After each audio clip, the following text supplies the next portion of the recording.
നമസ്കാരം. പിറവം ഉപതെരഞ്ഞെടുപ്പിലെ വോട്ട് കുറവ് ചർച്ചയാക്കുമ്പോൾ BJP-യിലെ മുരളീധര പക്ഷമുണ്ടല്ലോ, ആ പക്ഷത്ത് നിന്നും സുരേന്ദ്രൻ പുറത്തായി എന്ന് സുരേന്ദ്രൻ തന്നെ സ്ഥിരീകരണം നൽകുകയാണ് ചെയ്യുന്നത്. BJP സംസ്ഥാന അധ്യക്ഷ സ്ഥാനത്തുള്ള K. സുരേന്ദ്രനിനെ V. മുരളീധരനെ പിന്തുണയ്ക്കുന്നവരുടെ ആരുടെയും തന്നെ പ്രതിരോധം ഉണ്ടാകില്ല എന്നും ഉറപ്പായി. പിറവത്ത് 2012 ഉപതെരഞ്ഞെടുപ്പിൽ BJP നേടിയത് 3200-ലധികം വോട്ടാണ്. എന്നാൽ ഇത് 2000 കുറച്ചതിന് പിന്നിൽ മുരളീധരനെ അപമാനിക്കാനുള്ള ശ്രമമാണെന്ന വിലയിരുത്തൽ സജീവമാണ്. മുരളീധരനെയും ശോഭാ സുരേന്ദ്രനെയും പ്രധാന എതിരാളികളായി പ്രഖ്യാപിച്ച BJP-യിൽ ഗ്രൂപ്പ് പോര് കടുപ്പിക്കാനുള്ള ശ്രമമായിട്ടും ഇതിനെ വിലയിരുത്തുന്നുണ്ട്. നെയ്യാറ്റിൻകരയ്ക്കും അരുവിക്കരയ്ക്കും ഒപ്പമായിരുന്നില്ല പിറവത്തെ 2012 ഉപതിരഞ്ഞെടുപ്പ്. അതിനു മുമ്പായിരുന്നു പിറവത്തെ വോട്ടെടുപ്പ്. TM ജേക്കബ് വികാരം ആളിക്കത്തിയ തിരഞ്ഞെടുപ്പ് കൂടിയായിരുന്നു 2012. ഈ വികാരമായിരുന്നു പിറവത്ത് BJP-യുടെ വോട്ട് കുറച്ചതെന്ന വസ്തുത അന്ന് തന്നെ രാഷ്ട്രീയ കേരളം ചർച്ച ചെയ്തതുമാണ്. തീപാറിയ പിറവം പോരാട്ടത്തിനു ശേഷം ഇടതു വലതു മുന്നണികളുടെ തേരുകൾ നീങ്ങിയത് നെയ്യാറ്റിൻകരയിലേക്ക്. 2012 പിറവത്ത് പ്രചാരണം കൊഴുപ്പിച്ച സംഭവമായിരുന്നു മുൻ CPM MLA ശെൽവരാജിന്റെ നെയ്യാറ്റിൻകര രാജി. പിറവം ഉപതെരഞ്ഞെടുപ്പ് പടിവാതിക്കൽ എത്തി നിൽക്കെ നെയ്യാറ്റിൻകര MLA R. ശെൽവരാജ് രാജിവെച്ചത് ഏറെ രാഷ്ട്രീയ കോലാഹലങ്ങൾക്കും വഴിവെച്ചതാണ്. പിറവത്ത് തോൽക്കുമെന്ന് ഭയന്ന് UDF ശെൽവരാജിനെ വിലക്കെടുക്കുകയായിരുന്നുവെന്ന പ്രതിപക്ഷ ആരോപണം കേരളമൊട്ടാകെ ചർച്ചയുമായി.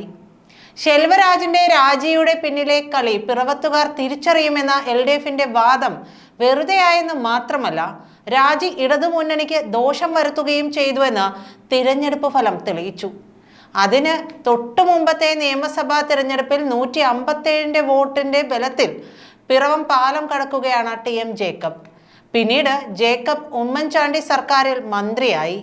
ഇതിനിടെ ജേക്കബ് അകാലത്തിൽ മരിച്ചു. ജേക്കബിന്റെ തട്ടകമായ പിറവത്ത് തരംഗം ആഞ്ഞടിച്ചു. അനൂപ് ജേക്കബ് മികച്ച ഭൂരിപക്ഷത്തിൽ MLA-യുമായി. പിന്നീട് ജേക്കബിന്റെ മകൻ മന്ത്രിയാകുകയും ചെയ്തു. ഈ തരംഗത്തിനിടെയാണ് പിറവത്ത് BJP-ക്ക് ഉപതിരഞ്ഞെടുപ്പിൽ വോട്ട് കുറഞ്ഞത്. 2011 പിറവത്ത് BJP-ക്ക് കിട്ടിയത് 4234 വോട്ട്, 3% വോട്ടായിരുന്നു അത്. 2012 ഉപതിരഞ്ഞെടുപ്പിൽ വോട്ട് 2.05% കുറഞ്ഞു. കിട്ടിയത് 3242 വോട്ട്. അതായത് K. സുരേന്ദ്രൻ പറഞ്ഞതുപോലെ 2000 വോട്ട് ആയിരുന്നില്ല കിട്ടിയത് എന്നതാണ് മറ്റൊരു വസ്തുത. പക്ഷേ 1000-നടുത്ത് വോട്ടുകൾ TM ജേക്കബിന്റെ വികാരത്തിൽ കുറഞ്ഞു. 2006 പിറവത്ത് BJP-ക്കുണ്ടായിരുന്നത് 3355 വോട്ടാണ്, 3.1% വോട്ട്. പക്ഷേ 7 കൊല്ലം കഴിഞ്ഞുള്ള ഉപതിരഞ്ഞെടുപ്പിൽ അതും കിട്ടിയില്ല. ഉപതിരഞ്ഞെടുപ്പിൽ BJP-ക്ക് എപ്പോഴും വോട്ട് കുറയുകയായിരുന്നു പതിവ്.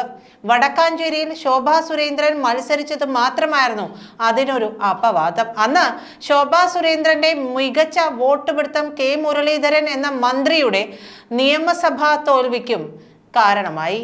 കോന്നിയിലും വോട്ട് കൂടി. അല്ലാതെ സാഹചര്യത്തിലൊന്നും BJP-ക്ക് ഉപതെരഞ്ഞെടുപ്പിൽ വോട്ട് കൂടിയിട്ടില്ല. പിറവത്തെ 1000 വോട്ടിന്റെ കുറവും അങ്ങനെ സംഭവിച്ചത് തന്നെയാണ്. ചെങ്ങന്നൂർ ഉപതെരഞ്ഞെടുപ്പിൽ PS ശ്രീധരൻ പിള്ളയ്ക്ക് പോലും വോട്ടുയർത്താൻ കഴിഞ്ഞില്ലെന്ന സാഹചര്യമുണ്ട്. ഈ മണ്ഡലങ്ങളിലൊന്നും BJP രണ്ടാമതായിരുന്നില്ല. ഉപതെരഞ്ഞെടുപ്പിൽ ആദ്യ സ്ഥാനങ്ങളിലുള്ളവർ അവരുടെ കേരളത്തിലെ സംഘടനാ കരുത്ത് മുഴുവൻ ഇറക്കി കളിക്കുമ്പോൾ മൂന്നാമതുള്ള BJP-ക്ക് പിടിച്ചു നിൽക്കുക അസാധ്യമാണ്. അതിന് അപവാദമായി മാറിയത് നെയ്യാറ്റിൻകരയും അരുവിക്കരയുമാണ്. അവിടെ പിറവം തോൽവിയിൽ നിന്നും പാഠം പഠിച്ച V. മുരളീധരൻ പാഠങ്ങളെല്ലാം നടപ്പാക്കി. മികച്ച സ്ഥാനാർത്ഥിയും മികച്ച സംഘടനാ സംവിധാനവും ഉറപ്പാക്കി. നെയ്യാറ്റിൻകരയിലും അരുവിക്കരയിലും O. രാജഗോപാലിനെ സ്ഥാനാർത്ഥിയാക്കി പുതിയ പരീക്ഷണത്തിന് മുരളീധരൻ എത്തി. അത് വൻ വിജയമായി. BJP-ക്ക് കേരളത്തിലുടനീളം വോട്ടുയർച്ചയുണ്ടായി. 5%-ൽ താഴെ വോട്ട് വിഹിതമുണ്ടായിരുന്ന കേരളത്തിലെ BJP അത് 2 അക്കത്തിലേക്ക് കൊണ്ടുപോയി. അതായത് കേരളത്തിലെ BJP രാഷ്ട്രീയത്തിലെ നിർണായക ഏടായി പിറവത്തെ വോട്ട് കുറവ് മാറി. സംഘടനാ ദൗർബല്യങ്ങൾ പരിഹരിച്ച് ഒറ്റക്കെട്ടായി നിന്നാൽ വോട്ടുയർച്ച ഉണ്ടാകുമെന്ന് BJP കേരളത്തെ ബോധ്യപ്പെടുത്തി. ഇതിന് കാരണം മുരളീധരന്റെ സംഘടനാ മികവ് തന്നെയാണ്. അന്ന് മുരളീധര ആർമി സർവ്വസൈന്യാധിപനായിരുന്നു K. സുരേന്ദ്രൻ. പിറവം ഉപതെരഞ്ഞെടുപ്പിന് തൊട്ടു പിന്നാലെയാണ് നെയ്യാറ്റിൻകരയിൽ ഉപതെരഞ്ഞെടുപ്പ് വന്നത്. അന്ന് പിറവത്ത് BJPക്ക് സംഘടനാ സംവിധാനവും ശക്തമായിരുന്നില്ല. ബഹുഭൂരിപക്ഷം ബൂത്തിലും ഏജന്റുമാർ പോലും ഇല്ലായിരുന്നു. അതുകൊണ്ട് തന്നെ പിറവത്തെ വോട്ട് കുറവ് BJP സംസ്ഥാന അധ്യക്ഷനായിരുന്ന മുരളീധരന് തലവേദനയായതുമില്ല. എന്നാൽ 12 കൊല്ലത്തിന് ശേഷം പാലക്കാട് ഉപതെരഞ്ഞെടുപ്പ് നടന്നപ്പോൾ അവിടെ രണ്ടാമനായിരുന്നു BJP. പാലക്കാട് നഗരസഭയിൽ വ്യക്തമായ ഭൂരിപക്ഷമുള്ള പാർട്ടി. എന്തു വന്നാലും ജയിക്കുമെന്ന് വീമ്പു പറഞ്ഞത് സംസ്ഥാന അധ്യക്ഷനായ K. സുരേന്ദ്രനാണ്. വോട്ടെടുപ്പ് കഴിഞ്ഞിട്ടും വീരവാദം പറഞ്ഞു. കൽപ്പാത്തിയിലെ ഈശ്വരനെ പോലും അതിന് കൂട്ടുപിടിച്ചു. പക്ഷേ തകർന്നടിഞ്ഞു.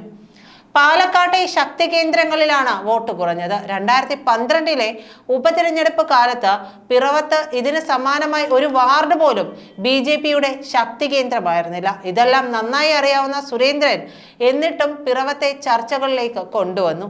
V. മുരളീധരൻ ഇനിയൊരിക്കൽ കൂടി BJP അധ്യക്ഷനാകുന്നത് തടയുകയായിരുന്നു ഇതിന് പിന്നിലെ ലക്ഷ്യം. ഇതിനൊപ്പം പാലക്കാട്ടെ തിരഞ്ഞെടുപ്പ് ശോഭാ സുരേന്ദ്രന്റെ അട്ടിമറിയാണെന്നും പറഞ്ഞു. ഈ രണ്ടുപേരെയും BJPയുടെ ഭാവി പ്രസിഡന്റ് ആക്കാതിരിക്കാനുള്ള കൃത്യമായ രാഷ്ട്രീയ ആക്രമണമായിരുന്നു സുരേന്ദ്രൻ്റെത്. ഉപതെരഞ്ഞെടുപ്പുകളിലെ തോൽവിയുടെയും കുഴൽപ്പണക്കേസിലെ പുതിയ വഴിത്തിരിവിന്റെയും പശ്ചാത്തലത്തിലാണ് സുരേന്ദ്രന് പുറത്തേക്ക് വഴിയൊരുങ്ങുന്നത്. പകരം V. മുരളീധരൻ സംസ്ഥാന പ്രസിഡന്റ് ആയേക്കുമെന്നും സൂചനകളുണ്ട്. ഇതുകൂടി മനസ്സിലാക്കിയായിരുന്നു സുരേന്ദ്രന്റെ കടന്നാക്രമണം. നിലവിൽ ദേശീയ നിർവാഹക സമിതി അംഗം മാത്രമാണെങ്കിലും ദേശീയ നേതൃത്വത്തിലുള്ള സ്വാധീനമാണ് മുരളീധരന് അനുകൂലമാകുന്നത്. അടുത്ത അനുയായിയാണെങ്കിലും ഇനിയും സംരക്ഷിക്കാനാകാത്ത സാഹചര്യത്തിലാണ് മുരളീധരനും തന്നെ മുൻകൈയെടുത്ത സുരേന്ദ്രന് പുറത്തേക്കുള്ള വഴിയൊരുക്കുന്നത്. സംസ്ഥാന നേതൃയോഗത്തിന് മുന്നോടിയായി BJP ഗ്രൂപ്പുകളിൽ സുരേന്ദ്രനെതിരെ കടുത്ത പ്രചാരണമാണ് നടക്കുന്നത്.